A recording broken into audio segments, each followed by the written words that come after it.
What is up, everybody? My name is Justin. This is Forever Self-Employed, Chris, the striping guy. And in today's video, we're going to be talking about how Chris lost a $6,000 Waffle House contract.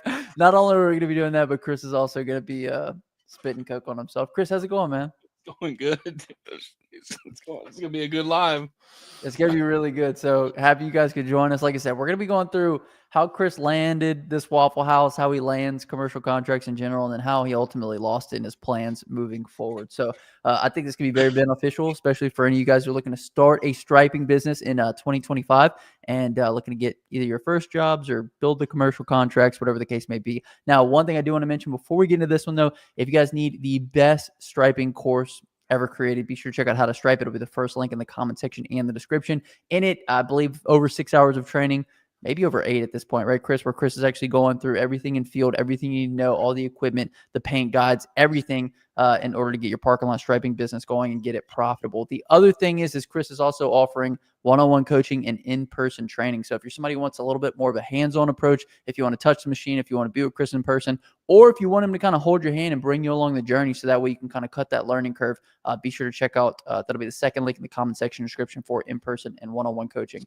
Anything I missed with regards to that, Chris? No, I think you really covered it all.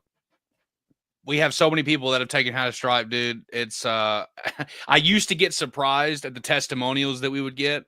People would text me and they'd tell me the numbers they've done every month or all year.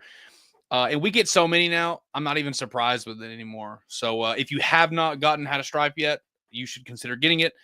I think, wasn't Mike running a discount or something like that? Yeah, there's actually a discount on it right now for the beginning of the year. So like I said, first link in the comment section description. The other good thing about How to Stripe is it's the step-by-step blueprint. It's the guide that you need in order to, take your business from where it is to where you want to go. And so that's why we implemented the coaching as well. Guys have had a ton of success. We actually had one coaching guy who recently got brought onto a YouTube channel, right, Chris? And he's doing some big things now. Yeah, crazy stuff. I got a lot of people in the program that are doing amazing. I mean, first thing I'm thinking about is Andrew. He'd been doing this, trying to start a business for an entire year. Hasn't had any success really. And then he called me up. He said, "Hey, I really want to sign up for the program. I need to get started. What do I do?" Started working with him for a month. And his first month in the program, he closed a $24,000 month. And we're just going to replicate that process. He's going to do it every single month and then quit his job.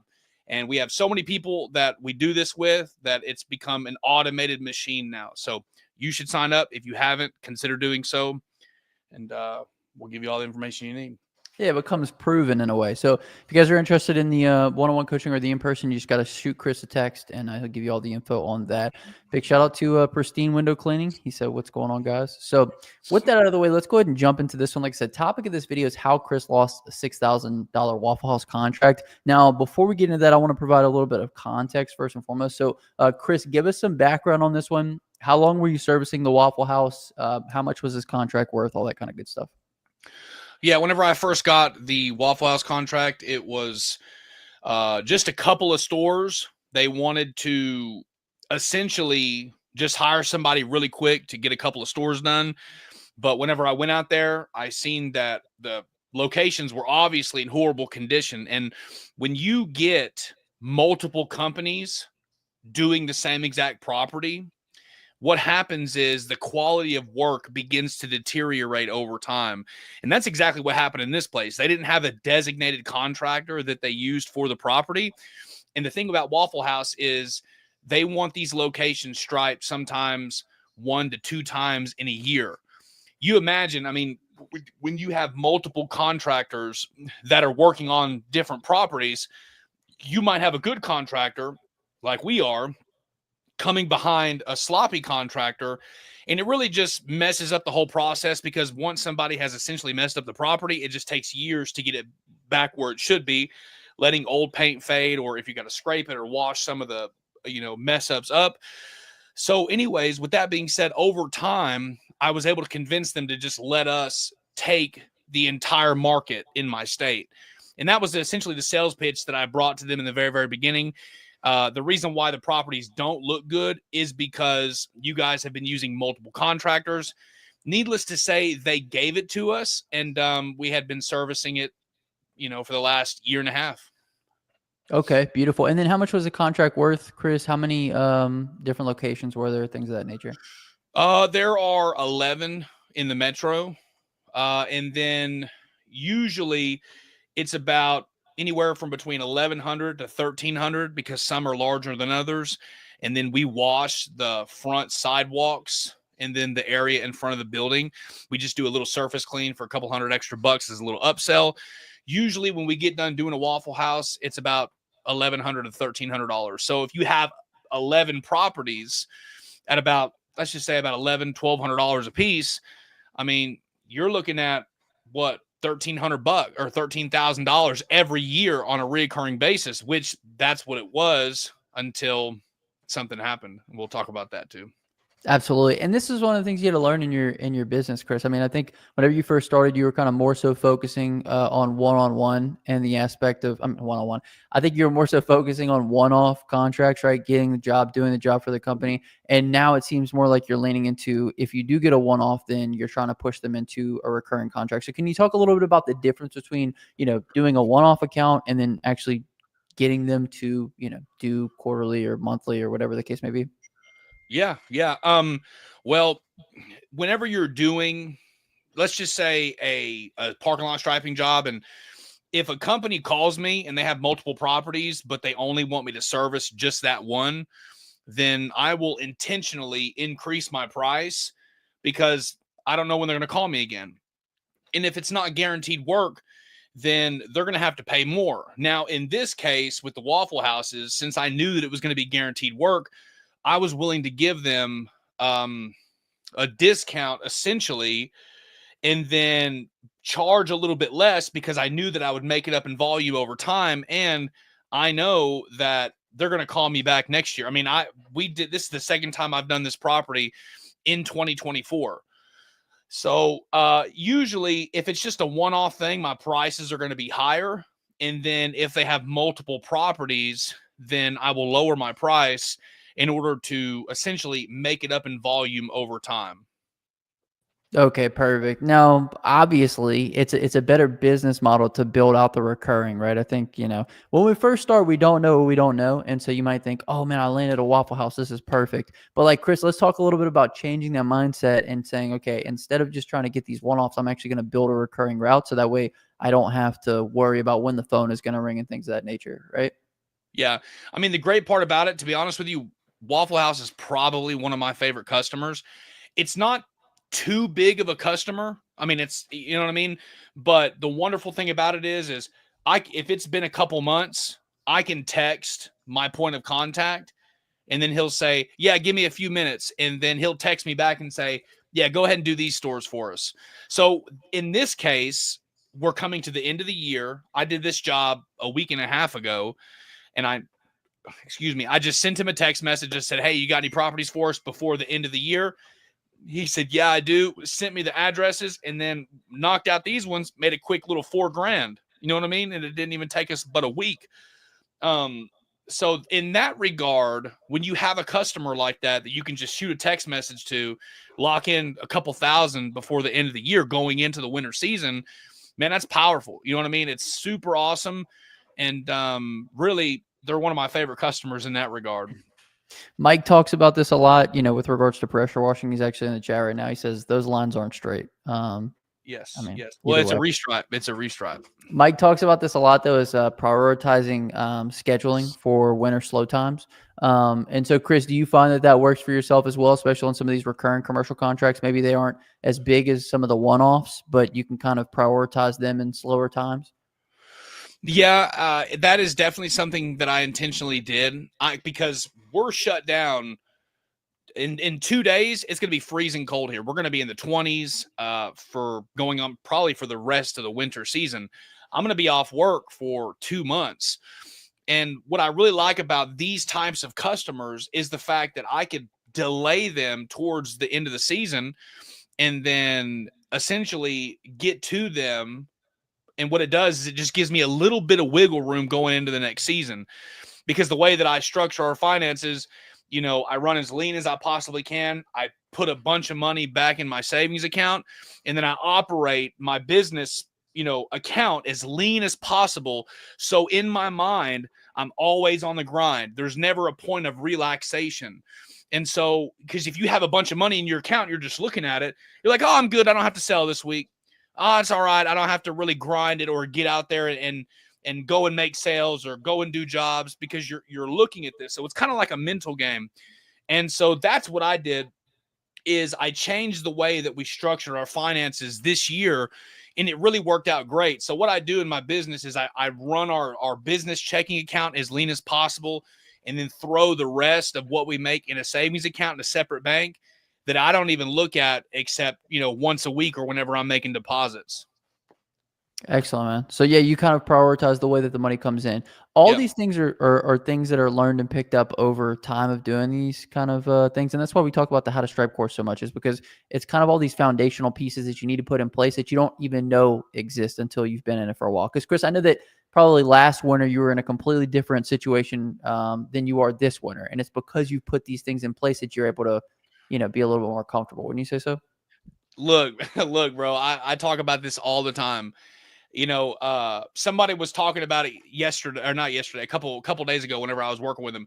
They're like, man, how are you so excited about this? Why, they were talking about the energy, how I'm so excited. And, because like you just said, going into the 2023, going into 2024, I mean, that's whenever I got fired from my job. You know what I'm saying? I mean, I'm still growing. This is all new. And then 2024, we just took off. And so now I've developed a skill set. I've learned how to sell, learned how to take care of customers, learned how to leverage and build a reputation. All the stuff that we teach in that program, in those training programs, is the exact model and systems that I've used to generate what we have today. And now, building upon that, we're going into 2025 even more dangerous than we were the past previous 2 years. Yeah, so pretty cool. And when you have a plan, you can work that plan and you can have more success. Now, Chris, it looks like you're doing some in-person training on this job. Do you want to tell us a little bit about, how that went or what this guy's business looks like? Yeah, he has not started his business yet. This is Eric.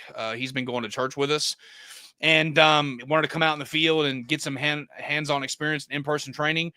And essentially, he took the How to Stripe course. He got the marketing pack, the legal pack, got the entire package. And he said that he loved the training. And now he's just refining those last little parts, essentially, before he goes to make the leap to get into the industry. One thing that he was worried about is the amount of people who are in this area that are doing it. Whenever I started, there were 30 competitors. I was the 31st. And now going into 2025, there's 39 people. So he's planning on moving, I think, to Houston or Texas somewhere. So, yeah, we just came out and, he worked with us and got some in-person training. And so for anybody starting their business like this guy, Chris, in 2025, if they're worried about competition, like what's the biggest, differentiating factor you'd say between yourself and everybody you're competing with? Well, the thing is having that mindset and I don't mean this in a prideful way or anything like that, but if you sit around and worry about who you're competing against and you're thinking about them and what they're doing, I don't sit around and think about what other people who are in the area are doing. I think about what we're doing, and I put together a plan of action, essentially, because when I look at it, I'm not competing against anybody. There's not anybody that I'm competing against, because if I sit around and worry about who I'm competing against, what numbers they're running, where they're doing, the marketplace and all that, what it does is you put unnecessary burdens on your mind. It stops you from forward progression. You end up becoming stagnant, and you make up excuses in your mind of why you cannot move forward. And so what I do is I don't impose upon myself self-limiting beliefs in my mind. I just put a plan of action, move forward, and then essentially try to capitalize and conquer upon any obstacle that comes in my way. I mean, to be honest with you, that's the kind of mindset that I have, really. Absolutely. So when you couple that with, all the things that we teach within these courses and programs, you give yourself an inherent competitive advantage because you're not the guy that's constantly looking over your shoulder, worried about, who else is entering into the market and what have you. So I completely agree, Chris. You got to have your mind on growing your business and not worrying about who else is entering it. So, obviously we see the Waffle House here where, like I said, we're going to get into how you lost the Waffle House, but what are some other food chains that you've actually landed, Chris? And how do you go about landing some of these commercial recurring contracts? Yeah, 100%. We started with Waffle House was our first big customer, which was really nice because whenever I essentially left my job, Waffle House, this contract right here, before we really took off, Waffle House was the customer that essentially gave me half of my income. Because whenever I had finally quit my second job and then I just had my full-time job, that was something that I was able to utilize as a safety net. Whenever I left my full-time job, I knew for 100% fact, at least I've got Waffle House. That is half essentially of what I was making, because I was making $14 an hour. Whenever I left my full-time job in 2023, at the end of 2023, I was making $14 an hour, but we had Waffle House essentially. So I knew that I had them no matter what. We got Waffle House, and the reason why we got them is, like I mentioned earlier in the video, is essentially as a selling point, leveraging one contractor to manage all the properties prevents it from future deterioration in quality of work. Because just like Mike said, Mike's 100% right. Those lines aren't straight. And why they're not straight is because over time, multiple contractors touch the property. There's no consistency. So all you can do is just go over what's there. And so when he said those lines aren't straight, he's 100% correct. And that was my selling point to them whenever I first got it. You got to have one person do the properties or it's going to continue to get worse. Now, you asked about getting reoccurring contracts. Waffle House was our first one that we got. We got them because of our Google reviews. The same exact stuff that we teach in the How to Stripe course, how to properly optimize a GMB profile to leverage, reoccurring customers, people that are reaching out to you. The same exact stuff that I teach in How to Stripe is how I got Waffle House. Now, after Waffle House, the next big customer was Raising Cane's. And at that time, whenever I got Cane's, just that one Cane's contract was $30,000. So I go from a job where I'm making 28,000, 30,000 essentially. I go from that, then we get Raising Cane's.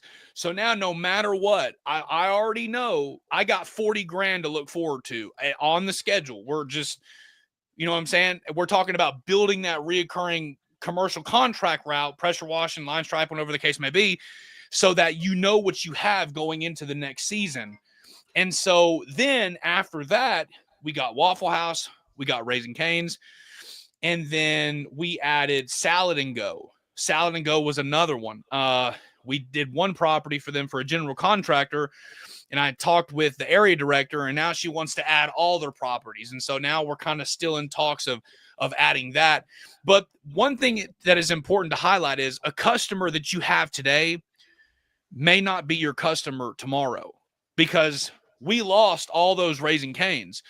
And the reason why we lost all the Raising Cane's is because it was held by a franchise company that had a national contract directly with Cane's.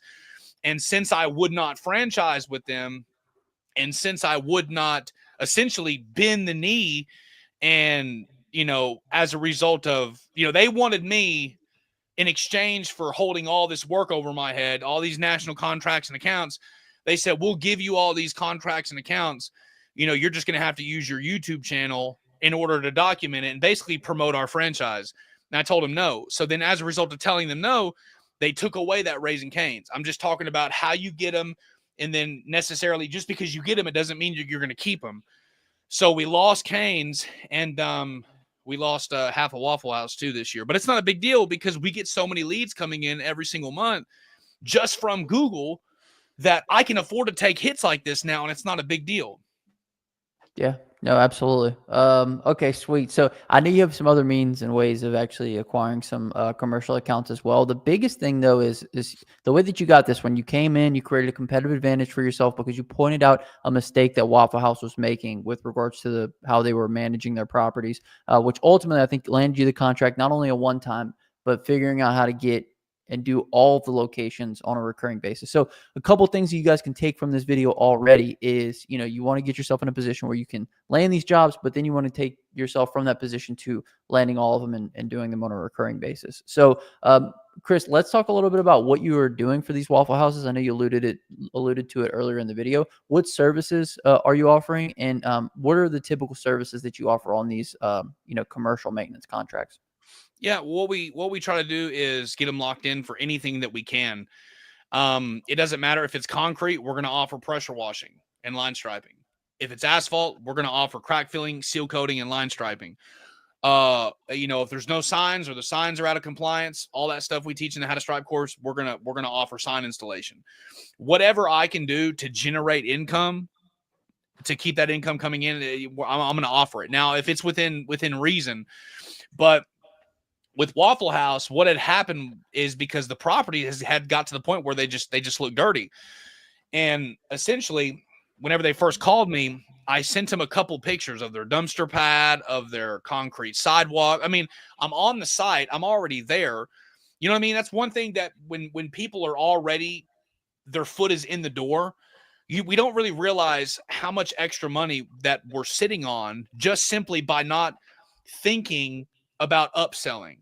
And so what I did is I took pictures of the property, pictures of the dumpster pad, sidewalk, high traffic areas. And I said, hey, this is the quote to stripe the property. If you want to add pressure washing with it too, we'll give you a flat price of $400 just to do the property. And it don't even add up. I mean, it's like an outrageous price. I mean, we literally just washed the sidewalk in the front of the building. It takes an hour to wash it, and we make $400 every time we wash it. So we'll wash it one day, or, if it's summertime, we'll wash it in the morning, stripe it at night. And that's how we were able to average over $1,000 each Waffle House, is simply by upselling. So if we just did the math on it right here, we're talking about upselling and why it's important. 400 times 11, just simply by taking pictures, taking 2 seconds to just snap a picture, sit at my desk, and then I add that in about how if we washed it, we could make it look better. Customers would enjoy it more. It would be overall better for everybody, you and me. And so that's an extra $400 on each property out of 11. That makes an extra $4,400 just in upsells off of one customer. So let's say that you were able to offer $4,400 in upsells off of every customer, and you had 10 customers that you did this with. So over time, it would compound. So 4,400 times 10, that's 44,000 just in upsells. And so when you're thinking that way, it's not just, I'm not just here to paint some lines. I'm here to offer a service that is all inclusive, extensive to whatever part of the property that I'm touching. And ultimately, when you start thinking like that, you start to maximize the potential of each customer, thus making you more money. And that's the objective. So. Absolutely. So a couple other things Chris gave you guys there is identify upsells on the property. So you have a customer, right? Identifying what other ways you can add value. The more value you create, the more money that you ultimately make. Chris found ways that he could add more value, thus making more money. And by adding seal coating, by adding pressure washing, and just recurring on the striping, looking for things like signages and code violations. That's one of the things that we talk about a lot is knowing the code violations, knowing the signage violations, things of that nature, and knowing how that can cost the customer just becomes such a competitive advantage for you in the selling of your service, because you're able to speak to these things. And the last thing somebody wants to do is get fined on something that was avoidable. And most contractors, I'm speaking in generalities, but I would assume most contractors don't know a lot of these codes, Chris, right? Whenever you come on property and you educate them on the fact that something is out of compliance, is it typically the first time that they've heard about it? It is typically the first time they've heard about it, and it's shocking to them, really, because nobody takes the time. I'll be 100% honest with you. Really, what we're doing in certain regards, not only are we teaching people how to essentially build a business and work for themselves and stop working for other people, but we're essentially giving them the power, because when you have knowledge pertaining to a certain subject, that gives you power. When you have power as a result of knowledge, you're able to leverage that power and then do more with what you couldn't do with before. Okay. So now when people are equipped with the right knowledge of code violations, dude, you pull up on a property, you're competing against 4 or 5 other people. You pull up on a property, and this has happened to me multiple times. You're competing against others. You pull up on the property, and you're the only person that ever mentioned any sort of code violations. And then they go, well, he's the only person that even mentioned anything of it. And then it's in the quote, hey, if this isn't taken care of, you're facing a potential problem here that could result in a financial burden as a result of a lawsuit, or what, whatever the case may be, however you sell it or position it. But Absolutely. When you have access to that information and then you leverage it, which is all the stuff that we teach you how to stripe, you differentiate yourself, you have access to more knowledge that you didn't have before, and you beat your competitors because you walk on the property knowing something that they don't. Right. It's just like when if you go to the doctor and one doctor gives you some preventative treatments that you could do and one doesn't really say anything and just hand you some medication. It's just like, who are you going to trust more? You're going to trust the person who's most informed. And you can show how informed you are by, knowing these things and bringing them to the attention of the person who owns the business. Chris, I do want to talk a little bit about how you added pressure washing into your parking lot striping business, because I know it could be a bit daunting for guys who have never offered a service like that before to start offering it. So can you talk us through a little bit of, maybe the equipment that you got, the learning curve, things of that nature whenever you first got started with that? Yeah, it was essentially whenever I first got started, people were asking me about offering pressure washing. Well, I didn't really know how to do it. And so essentially, it was funny whenever we connected because you had sent me how to wash, and that's one of the resources that I used whenever I immediately got started.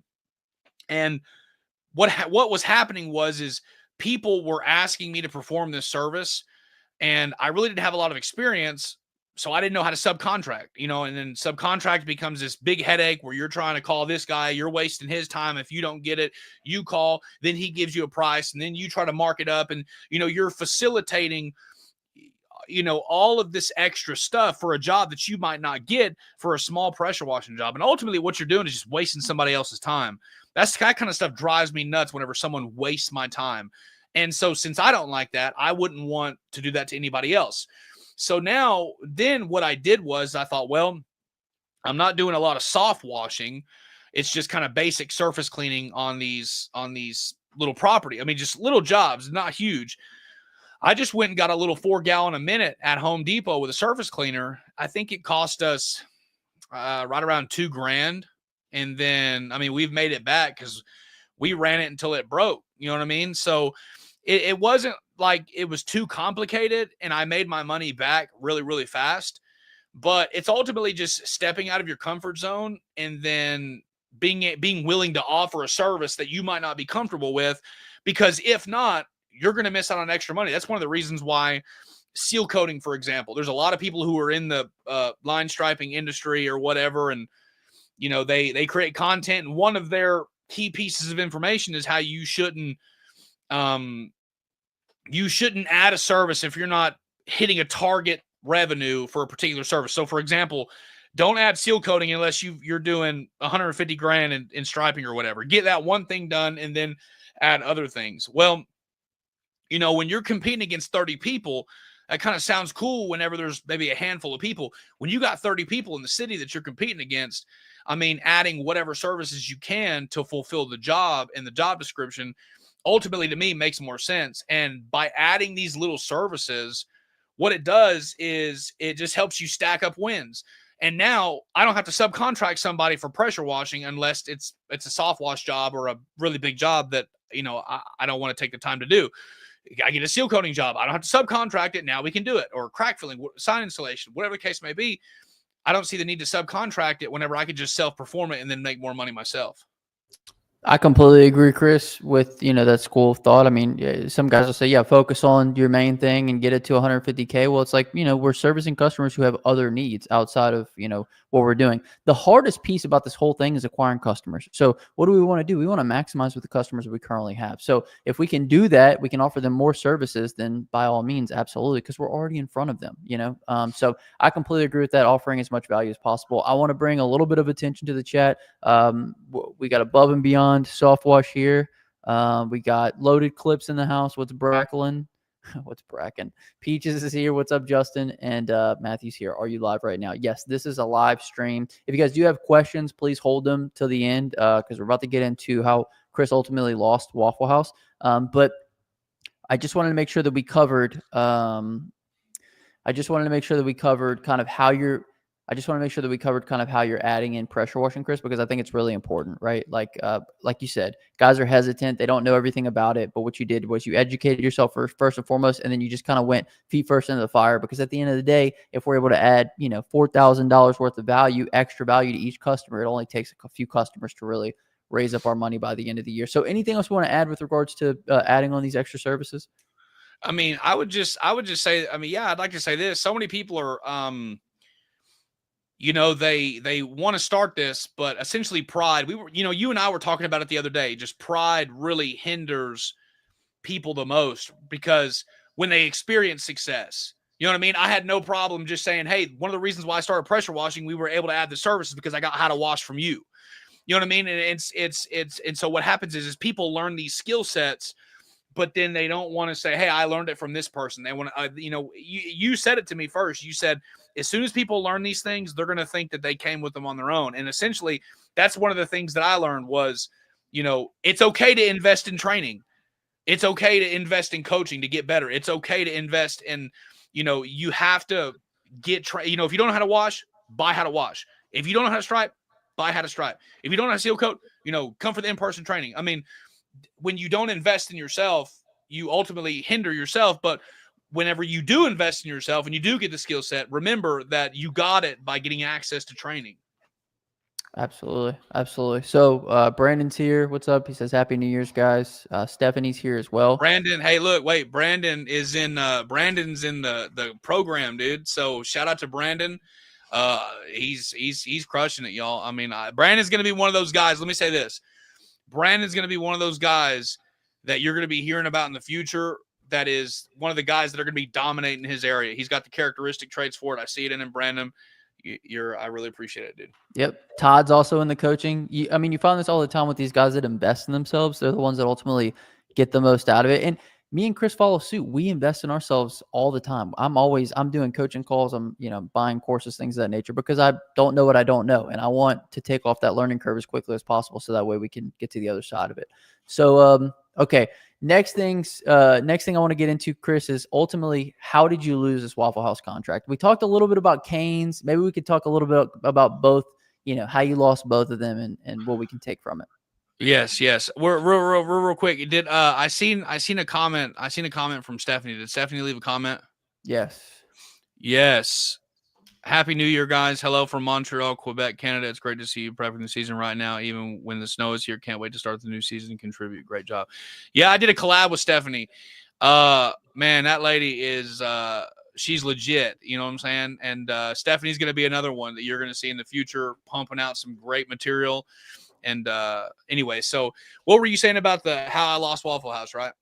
So let's get into the big topic of the video, Chris. How did you ultimately lose Waffle House, and how did that differ from how you lost Canes, or was it kind of a similar situation? Man, I lost. To be honest with you, man, when the area director who was in control of the Oklahoma market, he essentially was overworked. One area market director guy is supposed to have 5 to 6 restaurants. Well, since they only had one guy in this area, they gave him all 11.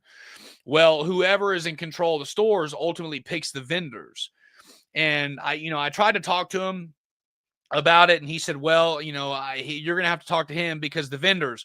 But ultimately, when it switched over and a new person took over, I wasn't, I was reaching out. Hey, can I talk to him? Can I reach him? Can I talk to him? And, it'd be one of those things. He'd say, yeah, let me get back to you. I'll get back to you. And then before you know it, I mean, after a while, you realize that they're bottlenecking you. I mean, either they don't want you to have it, or, what I mean? There's an issue why you're not able to get through, and you don't want to just get on people's nerves and keep asking them. And so I reached out to him. I asked him several times, hey, how can I talk to him? Even said, hey, let me take you out to dinner. I'll take you and him out to dinner. I'll reach out and, let me take you to dinner. You can pick where you want to go. I'll pay for it. No big deal. You just tell me where. I'll meet you there and I'll cover it. And I did. I'm trying to be innovative in how to, maintain the relationship that I've got already.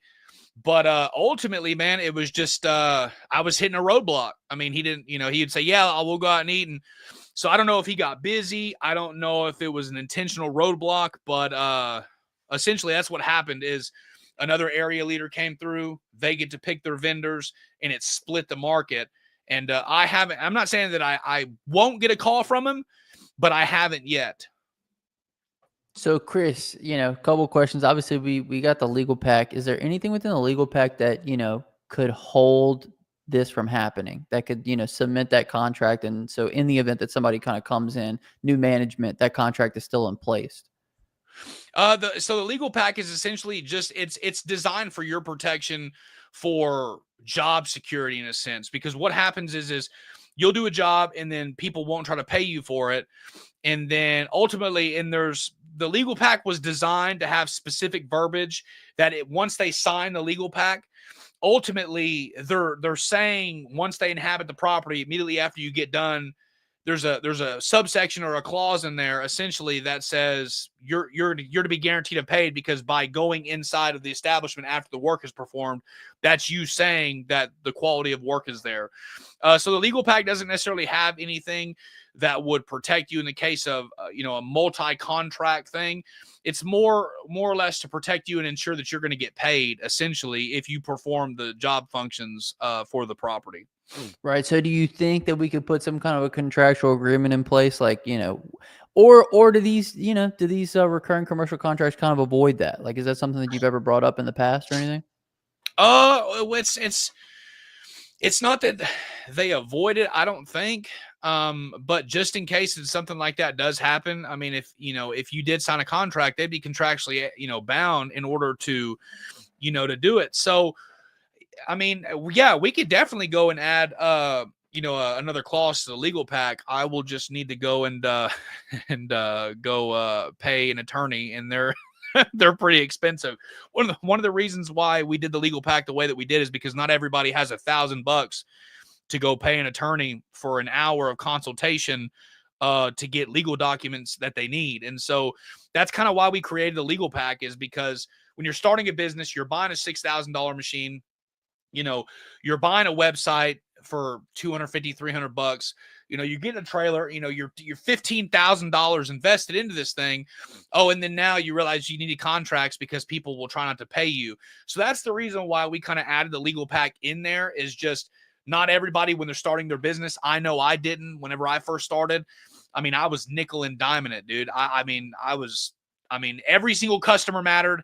Every little bitty job mattered. If I didn't get paid, it was going to be drastic. And now I wasn't in a position to be able to not get paid. So that's why we created the legal pack, is because, I had myself in mind, the kind of person and the situation that I was in whenever I started, and how I had, essentially limited access to financial resources in the beginning. So every little job mattered. And then I thought, well, since people don't have money to go pay an attorney $1,000 for an hour or two of consultation, how can I create a product, give them access to it for a fraction of the cost? And that's why we created the legal pack. Absolutely. So that sounds like something that we could definitely add in there, Yeah. just to kind of avoid this whole kind of situation. I mean, it's unfortunate whenever new management comes in. I actually, whenever I had my vending business, I had 3 different locations that were all in automotive, like basically shops. And somebody bought up all the automotive shops, and they just kicked me out because I had no contract in place. The business sold, and I lost that business. Very similar story to this, Chris. So I think it's a learning lesson that we could all put in place, is make sure we kind of have some contractual agreements in place. It's one thing before it happens, to think like, hey, I need to have some kind of legal documentation in place. It's something you kind of put off because you don't want to hinder that relationship. But after the fact, it's like, probably should have put that in place. So we're going to open up to Q&A here in just a second, you guys. I just want to, we're going to finish up these questions. So we could obviously create some kind of documentation. I think that would have helped out in this case. So what's our course of action moving forward, Chris? You said you were going to get creative, with trying to reestablish this relationship. I will say that that's one thing that Chris does very well with regards to acquiring customers, with regards to, leveraging upsells and things of that nature. It's always about how creative can you get, because when you come from that creative space, then you're able to think of unique solutions that you wouldn't be able to otherwise. But Chris, what do you think, man, with regards to moving forward on this one? I'm gonna keep trying to reach out to him. I mean, dude, I'm kind of relentless in my approach to be able to get customers. I will keep doing it until they tell me no. If a person calls me to waste my time and they're just trying to price shop me, I will blow them up. If I know that they're dodging me, I will straight up blow them up, and then put them in that position for them to tell me that they went with somebody else, which I already knew that. It's just I want them to tell me, since they, wasted my time and getting me to go out there and give quotes and all that. I'll just relentlessly follow up. I mean, I'll just stay busy and follow up. I mean, you could send cards, you could get their address, you could send cards to the locations, you could send certified mail. There's all sorts of creative ways that you can utilize to be able to get in contact with them. So what I'm going to do, if the area lead or area director guy won't give me that point of contact, I'll just draft up a piece of certified mail.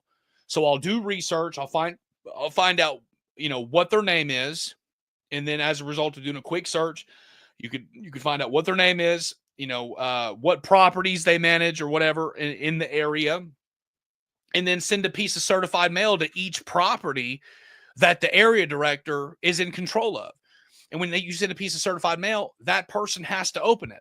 So and I haven't went down that route yet because it's a little bit more time consuming, but I'm not too comfortable with just kind of handing over six grand in reoccurring revenue just that easily. So I'm going to keep pursuing it. And then ultimately I'm going to send a piece of certified mail to each property that they are in control of until I get a definite no. There you go. Yeah. So no means yes in a way. You know what I mean? I'm just kidding. Until you get the no, you should keep pushing in though. No means yes. Okay, we got a couple questions here. If you guys have good questions, please leave them down below. A couple of things I want to mention before we get into Q&A is just the fact that if you guys are looking to get into the How to Stripe course, if you want to learn all the facets of this business, be sure to check it out. It's the first link in the comment section description. We're running a great deal right now to get into that course. And the other thing is if anybody's interested in in-person training or one-on-one coaching with Chris, then be sure to check out the second link in the comment section description and reach out to him directly. As you guys can see in this footage, Chris is doing some one-on-one coaching, and it makes the world of difference whenever you can actually put your hands on the equipment, when you can see Chris's processes firsthand and kind of follow him around and be a shadow, if you will, on the job site. So if you guys are interested in any of that, be sure to check it out. We'll get into some questions. Peaches had a good question. I know we alluded to this earlier, Chris. Is there something you can do to fix curvy lines or mistakes that was made? So, I mean, maybe we could just reiterate, this had to do with previous contractors. They were using so many different contractors that the lines kind of got a bit curvy. Is there anything we can do to fix that, for future stripings?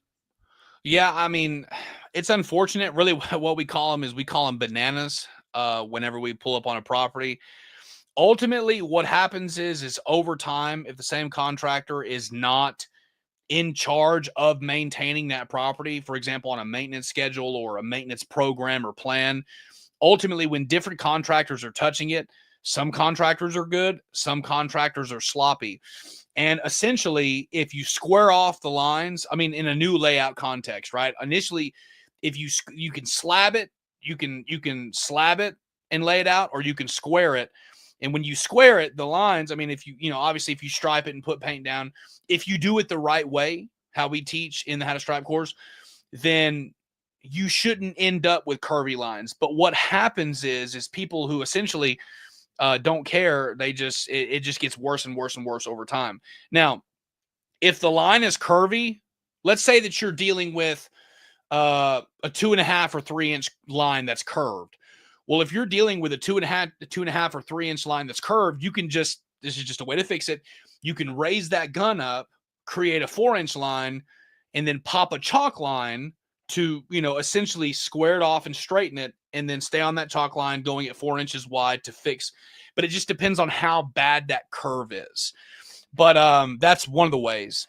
But ultimately, if it can get to the point where it's just out of control, and then that's when you have to have a conversation with the property owner and say, hey, look, this is bad, and then going forward, let us be the only people that does the property. It'll get better over time. That's one thing. And now if a mistake is made, let's say that your trigger sticks. I mean, you squeeze, like right now, I'm squeezing that trigger. You see that right there? And sometimes whenever you let go, like I'm right there, boom, and it stays. So it stays spraying. That happens too. So if a mistake is made and you're using solvent-borne paint, you just put your hand in some gasoline with a wire brush, pour that gas on it, and then scrape it, and then get some dirt, step your foot on it. It'll blend right in. That's what you're going to do if you're going to use solvent paint.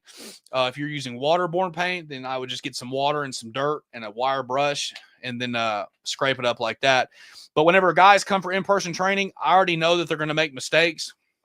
And so since I know they're going to make mistakes, there's a there's a hazing tradition, if you will, where I make them put their hand in the gas, because only people who have not dipped their hand in the gas, those have been the ones who haven't made it. Everybody else who puts their hand in the gas to clean up a mess, those are the ones who are doing real good right now. Wow. None of that's condoned by me. But let's get on to the next question, Chris. Do you feel that your beard length contributed to the loss of both jobs? I love this question. This is a great question. I don't. Yeah. Ever since, ever since I've added supplements, it just seems like it's just growing faster and faster. But I think that it could be, Jack. I don't know. I see your profile picture. It's just, I don't know. Not everybody looks as good as you do without facial hair, I guess. I don't know. So some of us who are a lot uglier have to kind of cover up our faces. You know what I'm saying?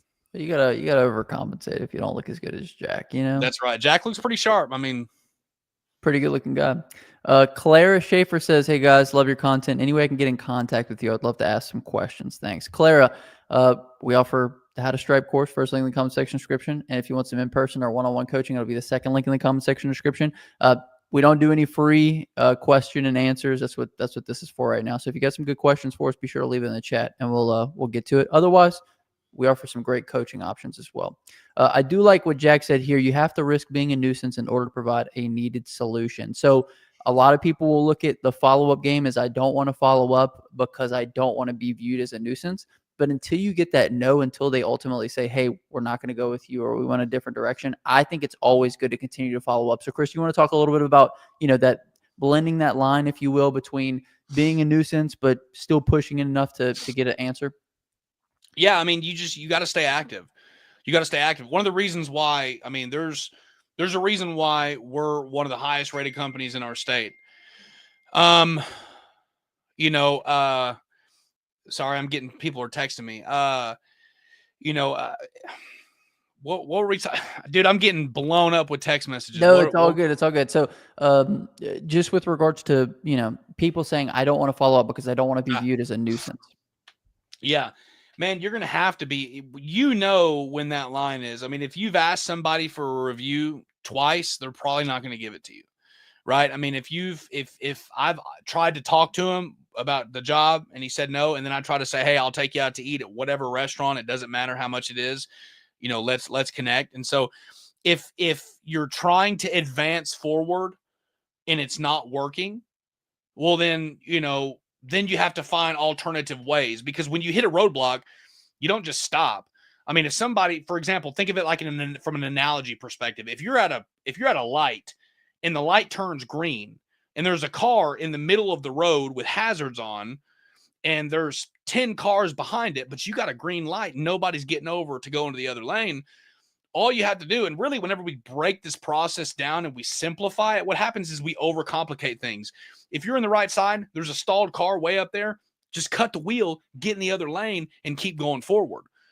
And so when you're trying to sell to a prospective client, or you're trying to keep what you've already got, just get out of that lane and keep driving the car forward. Don't stay stalled behind a car with flashers on when you're at a green light. Absolutely. And there's a saying, the squeaky wheel gets the wool for a reason, because at the end of the day, unless you're kind of being a nuisance and kind of staying in their face, they're going to forget about you and ultimately not go with you. So I would rather either get the no or get the business, and rather than being viewed as a nuisance, because at the end of the day, if this is your livelihood, then you ultimately need to push it that far. Happy New Year's. Happy New Year's.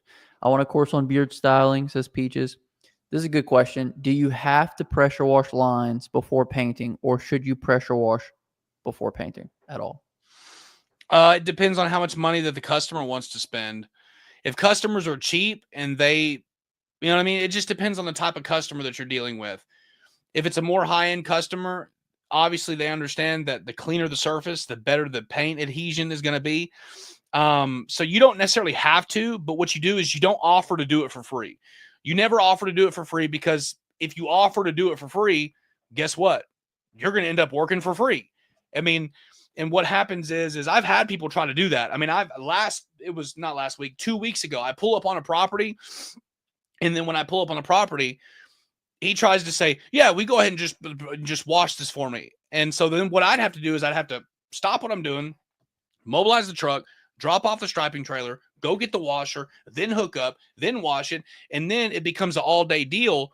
And I'm not getting paid for that. So you don't have to pressure wash the lines, but if the ground is obviously dirty, you're not going to be able to offer a warranty because the paint's not going to adhere that well. And so ultimately, if it's dirty to where you're not going to be able to paint the ground or offer a warranty, try to upsell pressure washing. And that in this case, that's what we did with Waffle House. Hey, the property looks bad. Let's keep it clean. This is how much it's going to be. Really cheap. Let's lock it in. And that's what we did. Absolutely. Great answer, Chris. Jack has a really good comment. Fear of losing what you have negatively impacts the sales process. Whoever has like the least to lose in a negotiation typically wins, I would say. And coming from a place of not fearing things, like when Chris built out a lot of, recurring contracts and he doesn't necessarily need a job anymore, that's what makes him really dangerous, because whoever doesn't need the job is ultimately going to be the one who's most attached and one that's probably going to get it. So completely agree with that, Jack. Another good question here. Matthew says, how do you know what to charge for labor? Well, first you have to factor in your costs. Everybody's costs are different. I mean, if you're paying $150 for a 5-gallon bucket of paint, obviously it's costing you more to complete the job. I get my paint for $93 for 5 gallons. So I get my paint for a lot cheaper. And what I used to do in the very beginning, because you got to play with it. This isn't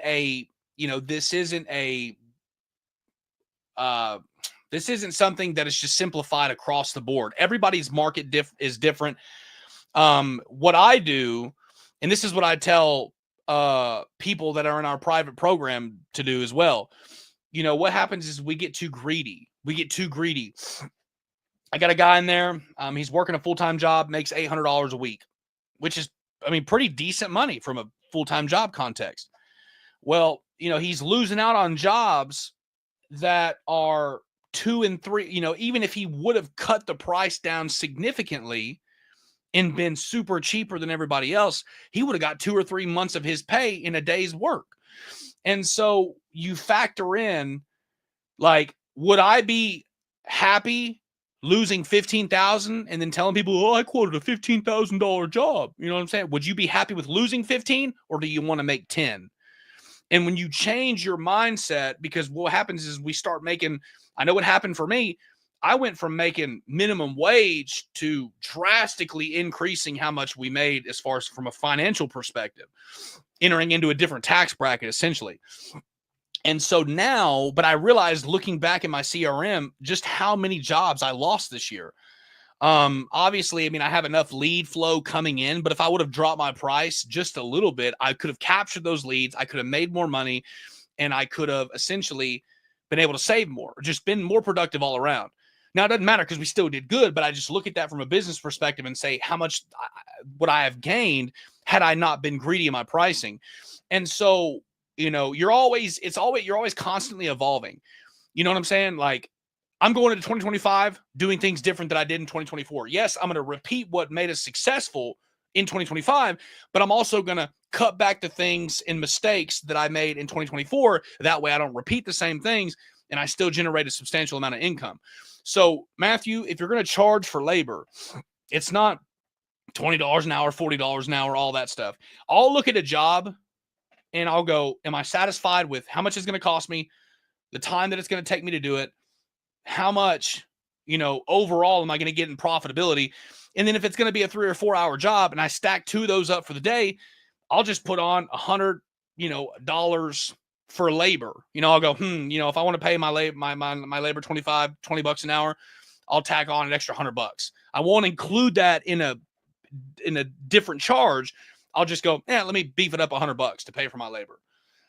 And so it's not really complicated. It's just, how much do you want to make? Do you have employees? How much is your overhead? Do you have loans? Do you have multiple machines? All these things have to factor in if you're just a self-performer or if you got people working for you. Right. So knowing your costs, knowing your numbers, and trying to take advantage. I thought he was asking I thought he was asking a different question. I would never include labor in any kind of estimate because at the end of the day, the customer's paying for the end result. They're not paying for the labor. But yeah, I do think he's talking about hiring. Based on his follow-up question, I've been strapping for 5 years. I'm beat. I have over 1,500 jobs under my belt. As far as new layouts itself, I've been looking for a cheap machine. So Matthew, within the one-on-one coaching, Chris actually goes through how he finds, good hires, how he hires people, the training process, everything, because we both know that the hardest part when you're running a business is actually getting off of the truck and then handing over that responsibility to an employee. So those are all things that we cover within that one-on-one training. I highly recommend you jump in there because Chris can actually hold your hand through that hiring process and through how he finds good work and what price he starts them out on, structures to keep them motivated, all that kind of good stuff. Highly recommend you check that out. Peaches wants to know what kind of I'm not even gonna say because this video might get demonetized, or just might get shadow banned. I don't know if we can talk about that on here. Does the paint good for your skin? I want to come back to Clara's comment. Clara says, yes, jobless individuals are dangerous indeed. I make nothing right now. I am regarded as very dangerous. Let's flip this. So it's really the person with the most options always wins. If I have 100 jobs and somebody gives me a call and they want their parking lot done, it's like, I'm already booked up. I have way more jobs than I could ever take. So I'm going to throw out whatever price I want to. I'm not going to, oversell myself. Like that's where you give yourself the competitive advantage, not when you have like nothing to lose and you're homeless. Like, so yeah, anyway, because what happens is you make decisions based upon desperation. And that's something that I would say that we did probably the first quarter of 2024, because I just didn't know. You don't know what you don't know.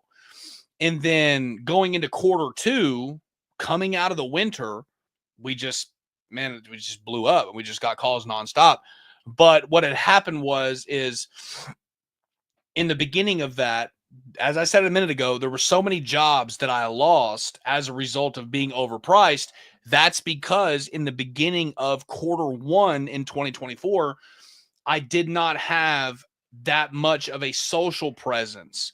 So like my website wasn't as good. My GMB profile wasn't as good. You know what I mean? There were just things that took place that I had to learn by making mistakes because I was too desperate. But now, we're going into 2025. We're the most prosperous we've ever been as a company, individually. I mean, just, the Lord has blessed us tremendously. So now I'm operating from a different mindset than when I was whenever I initially started. And that's ultimately what happens is it's developmental characteristics over time. And so what happens is people stay in the same position because they don't make the necessary changes in order to change the certain circumstances that they're in at the very present moment. Okay.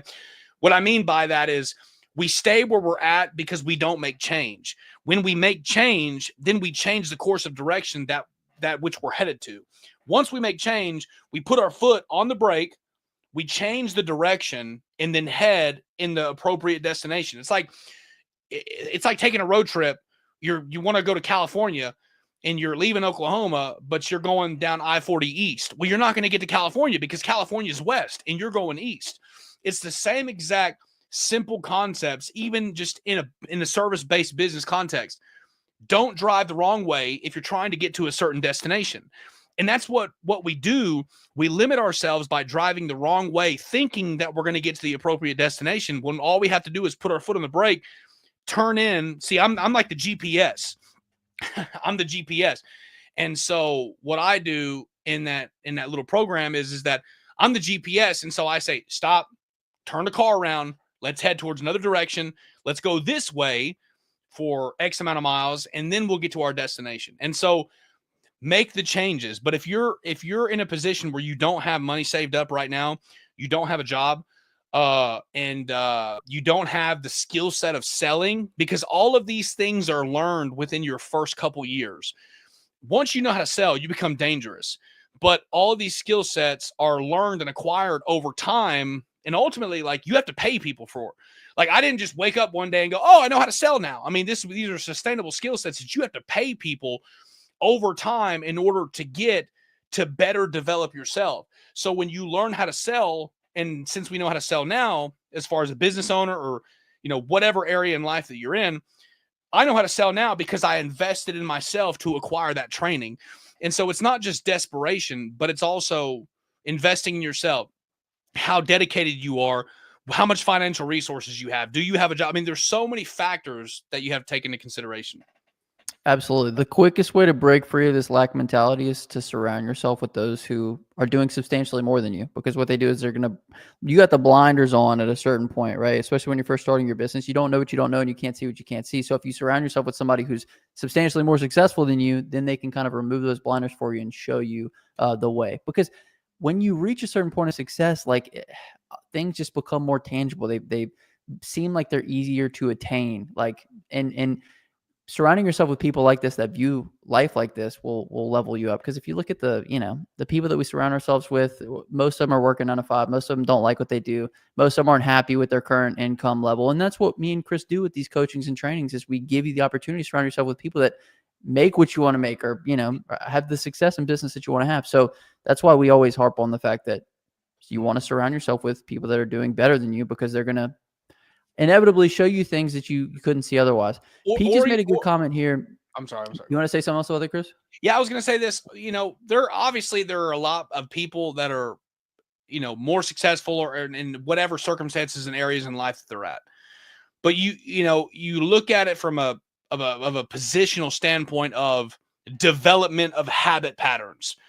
When people get paid, there are so many people that when they get paid, they've already spent their check by borrowing money off of Cash App. So they get a $900 check. They got to pay $350 back to Cash App because they just wasted money away. I mean, what is absolutely amazing to me, there was a guy who called me, and essentially he was just wasting time. He was just wasting time.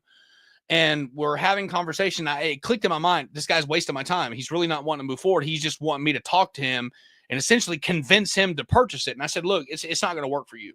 And he's just shocked that I said that. You know what I mean? Like, people call me and they're expecting me to go, just pressure him to sell them. There's people I'll talk to. No, it's not going to work for you.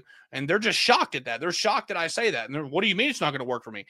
People like you, I've done this enough, and we help people build businesses. This is what we do, and run our own. I tell people, this isn't going to work for you. You do not have just based upon our conversation.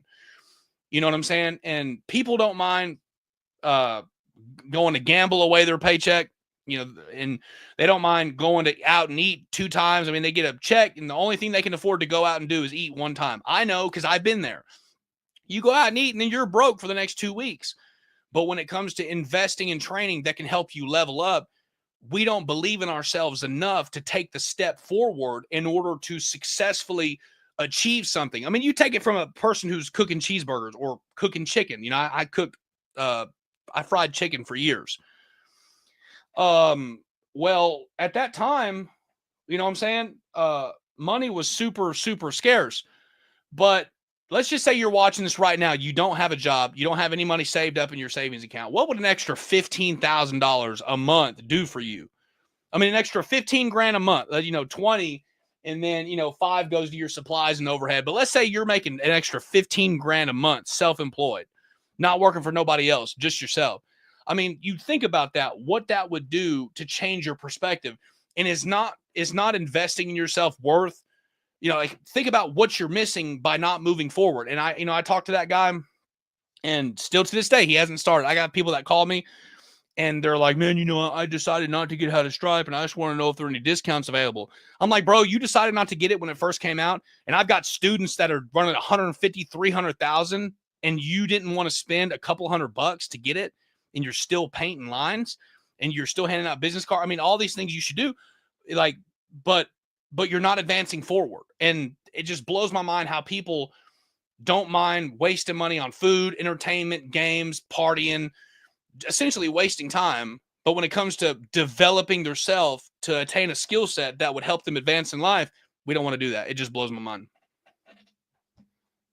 Absolutely. My buddy RJ says the greatest investment that you can make is an investment in the self. So pays dividends that are compounding. So it's important.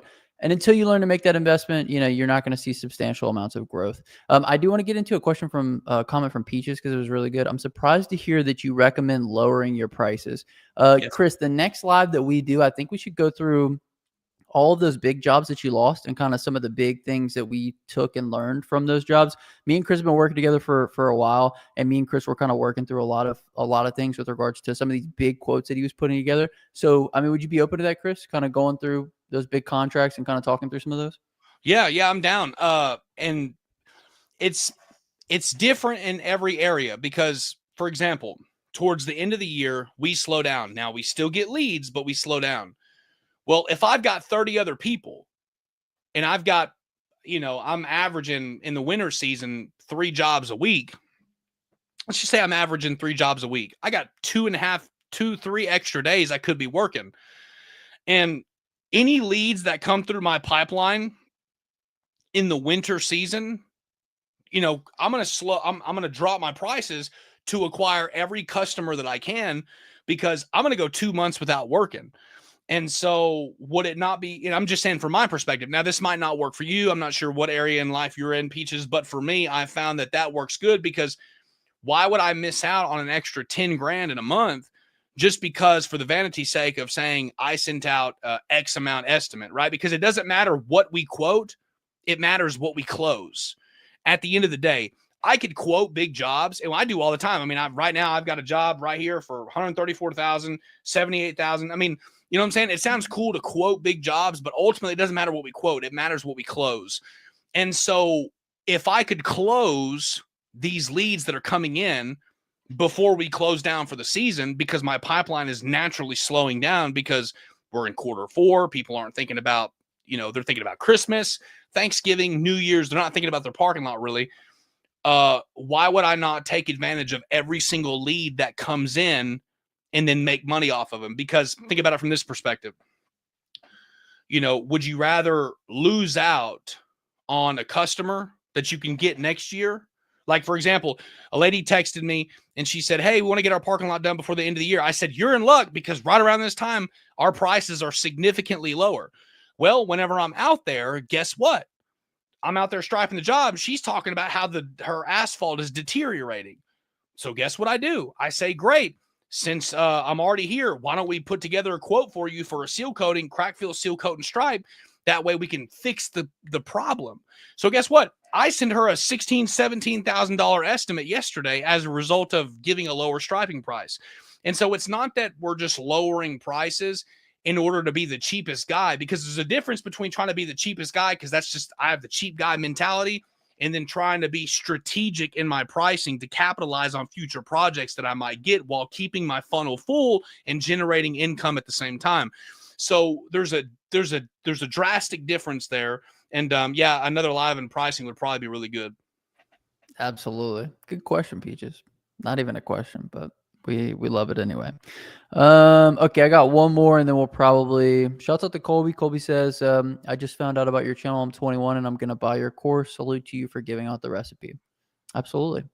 The funny thing is, Colby, is we'll put this out here and we give away a lot of our best stuff on YouTube, but if you think this is good, the stuff in the course is just night and day. But the amount of people that actually follow the recipe and do what we say is pretty crazy. So one other question, unless anybody's got any other really good ones, but when you plan to charge mobilization, what factors are you considering? Now, Chris, before you answer this, can you define what a mobilization charge is first and foremost? Yeah, mobilization charge is essentially what's it going to cost for you to mobilize yourself, the crew, to the project to successfully complete the job. So if you're doing a job that has 6 lines, obviously you're not going to be able to charge a per foot price, because if you charge on a per foot basis, let's just say you charge 40 cents a foot, every line is $7. There's 6 lines. That's $42. Obviously, you're not going to be profitable at that point. This is what in our mobilizations, this is my target. Doesn't happen every time, but this is my target. Every time we back the trailer out, I'm trying to make $1,000. Just that's it. No matter what. Now, if it's a job, if it rains outside or it's my fault or the job is, I don't bring help. If it's a fault on my end, then I'm not going to charge another mobilization charge. But I try to stick around after I do it and I have to come back. Like if there's in the let's just say that I go to a property and then there's cars parked there when they knew that we were scheduled in order to do the job. Well, if there's cars parked there and I can't get to it, my mobilization charge for me to come back and set up the machine is going to be $250 just on a small end. But like if it's a seal coating job and I'm one day I do prep and crack seal, the next day I seal coat, and then the next day I line stripe, I'm not going to charge for multiple mobilizations because seal coating is such a higher ticket service. So whenever I plan to charge in a mobilization, I'm considering the temperature. I'm considering if it's going to rain. I'm considering how big the job is. I'm considering how the customer treated me. If the customer treats me like an idiot, I'm going to charge more money just to laugh at him. So there's different things that ultimately end up being determining factors by which I'm operating and making my decision making. A good way to operate as well is just to have a minimum price. We don't go out and touch a property for any less than this. And, in the event that it's farther out, just bump your minimum price. So, just something to keep in mind, because at the end of the day, we want to make sure that we're maximizing on all the dollars. Now, I think that'll pretty much conclude this one. If you guys enjoyed it, definitely hit the thumbs up button for us. Subscribe to the channel. If you guys want to learn more, check out the How to Stripe course also down below. You guys can get in-person training with Chris or one-on-one coaching. But Chris, anything else we want to mention on this one? Yeah, man, if you're on the fence, you're thinking about it, you're not sure, unsettled. It's not about necessarily, it's where you'll be at if you don't make the necessary changes. One of the things that happened with me is I was working with somebody, and he's 65 years old, miserable, just low wage paycheck, and I was working under him. And I thought to myself, before I even embarked on this endeavor, I thought, dude, if I don't do something, I'm going to end up 60 years old working for minimum wage and hating my life. I've got to make a change. And there's a lot of other things that factored in. But if you're on the fence or you're thinking about it, I'll tell you this, that if this is something you're thinking about doing, don't talk to other people who do not have the mentality, mindset to go out and get it. Because if you talk to somebody who has a paycheck mentality about starting a business, well, they can only give you what they got. So if they've got skepticism, if they've got doubt, if they've got self-limiting beliefs, if they've got a mindset that prohibits them from moving forward, well, guess what? They're going to naturally transfer that emotional aspect to you. And what it's going to do is limit you. So if you're thinking about moving forward with this and you're on the fence, you're not sure, think about essentially what you're missing by not moving forward, and what the potentials of what could be.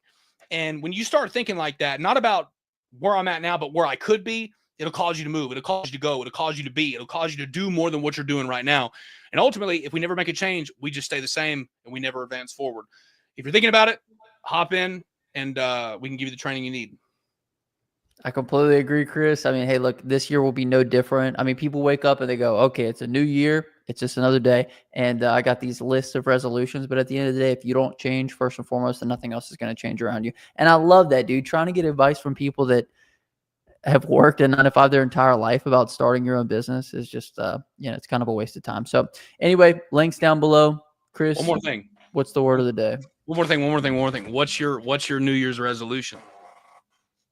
Dude, I was thinking about this. The thing about New Year's resolutions is it's